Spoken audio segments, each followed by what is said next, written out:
Wow, I picked quite the time not to read One Piece these past few weeks. The past 3 chapters I have missed have been really emotional. Probably the best 3 chapters of the entirety of Wano.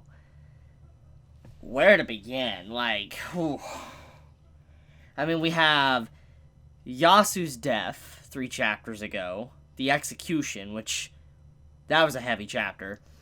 The chapter after that, which came out last week, that was the reveal of the Smile Devil Fruit, for instance, where you can't actually stop smiling / laughing, and it revealed the tragedy of those that have eaten the Smile Devil Fruit but have not gained any, zone-like, powers. And then this chapter reveals what happened to Kid and his crew, or at the very least, reveals what happened to Killer.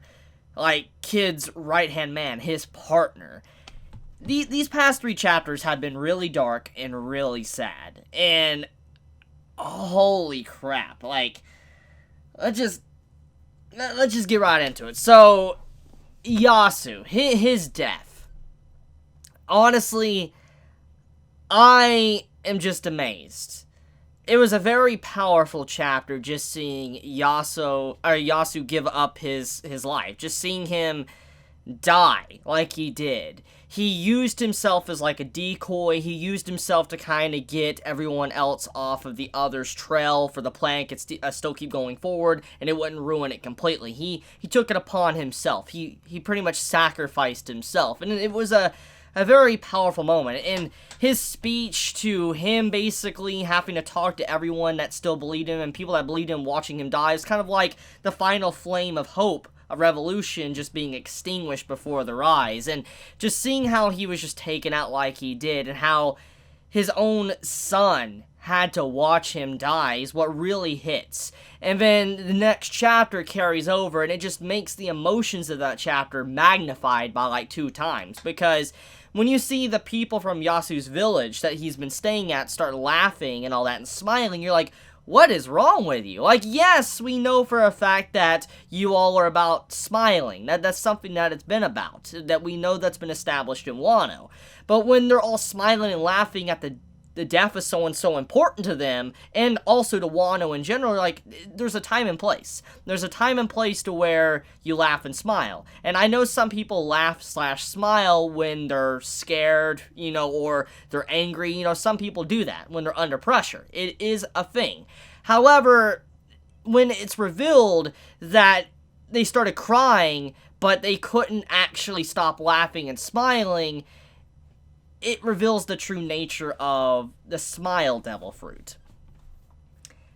The origin of the Smile Devil Fruit is darker than we imagine, which makes sense. And it's kind of crazy to think just how not perfect, how bad the Smile Devil Fruit really is.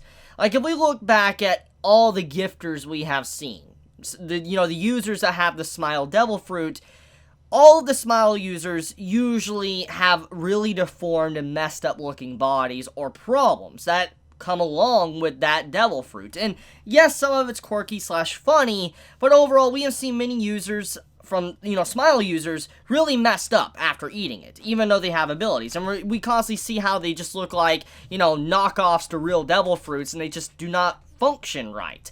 But then we found out there is another side, an even worse side than what we even saw. We have individuals that try to eat the fruit, and they get the negative effects. They don't even get a devil fruit ability. Example, as we know what a devil fruit does, when you consume it, it makes it to where you can no longer swim. You're an anchor in the water. And on top of that, you are gifted power. But that's the exchange, an equivalent exchange. But eating the Smile Devil Fruit, 1 out of 10 people will get a power, but the other 9 are forced to never be able to swim again, and then also given negative effects to where they can no longer show anger / sadness. That is something that is just truly messed up about all of this. That's what really just makes the entire scene with Yasu's death even more powerful, because the people that were laughing / smiling were individuals that couldn't even show emotion. They were robbed of something that no one should be robbed of. You know, we like to talk about how, you know, when someone's life is taken from them, it's sad, it's powerful, and it should not happen. But it's another thing to where you're a prisoner within your own body. And that's pretty much what is happening to all of these characters, a part of Wano, is that they're a prisoner in their own body. They can't even show how they truly feel. They can't express themselves, because everybody gets angry and sad. And when you feel that, but you can't express it, it builds up within you, and you just feel so frustrated, and it just builds and builds. And I honestly feel bad for all of them, because they cannot truly express how they feel. They can never feel like themselves ever again. They have been robbed pretty much of a major part of their selves, of humanity. And so I feel awful for them. And it just shows how evil of a project the Smile Devil Fruits are, of what Caesar worked on, what Daffy was working on with it, and also Kaido. It's just, there is no redeeming factors about all of this, and they even decided to name it Smile because of the negative repercussions of what it does. That's the really messed up part. But it goes even further than that. The reason why these citizens of the leftover towns are like they are is because you have it to where someone like Orochi, because of how crusty he is, how messed up in the head he is, he's someone that feeds the eyesores that are the leftover town and all that messed up negative effects of a devil fruit. Smile devil fruit.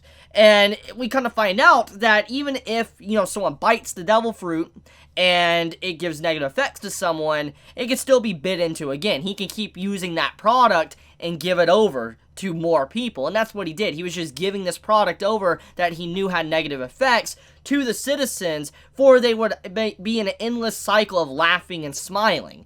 That's just messed up. It's really sick and disturbing, and it goes along with Orochi as a character as well. Just once again, he's a messed up man. He's very confident, but also he's someone that wants to build this image of paradise. I think he truly believes that he's in paradise, that, you know, everything is fine in Wano because of what he has done, what he's doing to the people on the very bottom. The people in poverty, they're smiling and laughing, and so at a first glance, because of the image, it looks like everybody's fine, even if they are suffering. So, sad. Just the last 2 chapters, extremely sad, and easily the saddest. I honestly believe it's the saddest chapters after the time skip. It's really impactful what Oda did, and just the reveals that's been building up for so long. And I feel like if there's one thing that is going to happen from Yasu's death and then seeing what the Smile Fruits are like, this is definitely going to open up the door for a revolution. People to really rise up. You know, I feel like those that, you know, have constantly been in the shadows and, you know, repressed, pushed down into the dirt, that, you know, no longer can really show their emotions, will rise up and try to fight back. I feel like something like that could potentially happen. But talking about the latest chapter, this is also very impactful as well. In the latest chapter, Killer, a character that has not really spoken at all, and a character that has piqued a lot of fans' interest in him since his introduction. It was Captain Kidd's right-hand man, his partner. To kind of make it easier to understand, Killer is the equivalent of Zoro.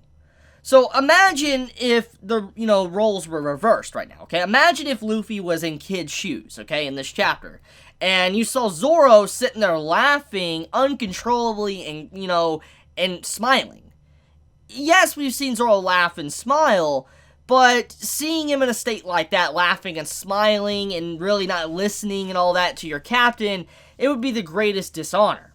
And that's kind of what has happened. That is what has happened to these people in Wano. And Killer has always been this very strong-willed individual, someone that has always been with Kid. And from the little things we known of him, he's someone that would go out of his way and end people if they laughed at him for his laugh. He hates his laugh, and that's why he didn't like doing it. But because he's laughing uncontrollably, he can't even help himself, which, like I said, it goes even further that he's a prisoner in his own body. But it doesn't just stop there. It's also the fact that he was a manslayer for Orochi. He was like an assassin, which starts making you wonder, for him to be in that type of state, what was done to him? It's not just the fact that he's now forced to laugh and smile, but he actually started to work for Orochi and was even willing to protect Orochi, do his bidding.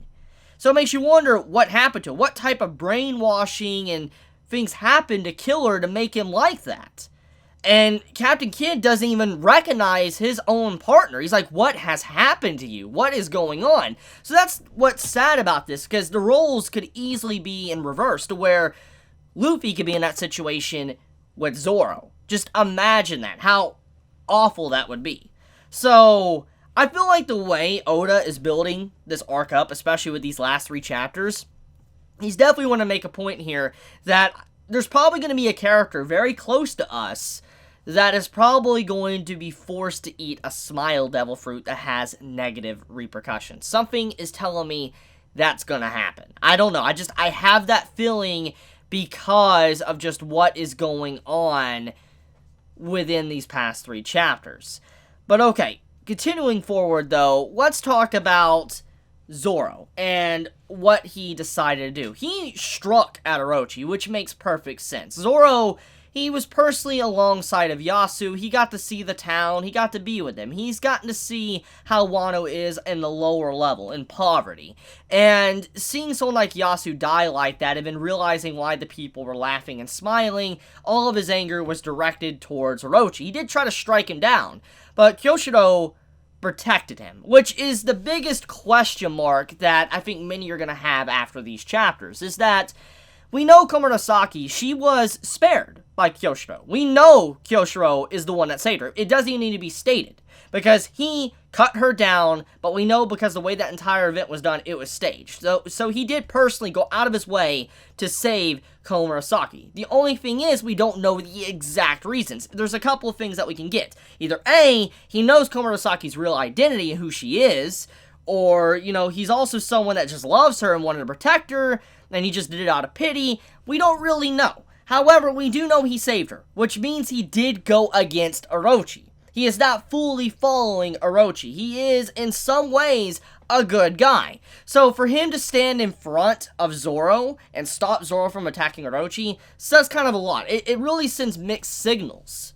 towards Kyoshiro's character. Because you're like, so you go against him and you don't take out Komurasaki, but then you go out of your way to protect him when he could have easily been dealt with right then and there.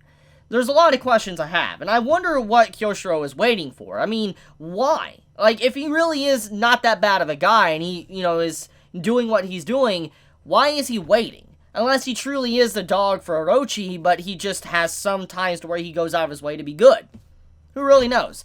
But Zoro did an amazing moment. Like, he had a really amazing moment striking Orochi and seeing Sanji come in. And then Zoro actually commanded Frankie. Like, he actually used his vice captain status. Like, Frankie, cover my back. And Frankie had his back. I don't think we've really ever seen Zoro showcase his status as a vice captain since what happened with Kuma. You remember when he's like, nothing happened. I don't think we've really ever seen something like what we saw in this chapter since then, which I'm all for it. It's shocking when those events happen. Now let's get into the ending of the latest chapter. Big Mom. Big Mom has officially arrived at the prison. The question is she out of her mind right now? We know she was traveling with Chopper. And so because of that, we know Chopper how he is. He might try some things to keep her in control. Who really knows? But we do know that Big Mom does have a problem. She goes on her hunger pains and she starts attacking things. It cannot be stopped until she gets what she wants. And so with that final part of the chapter, it makes you wonder, is she all there in the head right now? Is she crazy? What's happening? I'm assuming maybe she's really hungry and she's crazy, which I think Luffy might have to step in along with Queen as well. And if so, that's going to be an interesting fight. And Kid's there as well. So, I mean, there's a potential possibility for a 3v1, but we'll have to see how that goes down. But overall, these latest chapters have been absolutely spectacular, and man, Oda has just done a fantastic job with all the setup for the reveals, with the Smile Devil Fruit, to Yasuie, to just seeing what happened with Killer. There's just so many good moments throughout these past 3 chapters that I'm just, like, amazed. So tell me your thoughts in the comments below. If you enjoy my content, please subscribe. If you like this video, please leave a like. And if you want to get notified for whenever I upload a video, please click the bell icon down below. And with that, Chibi out.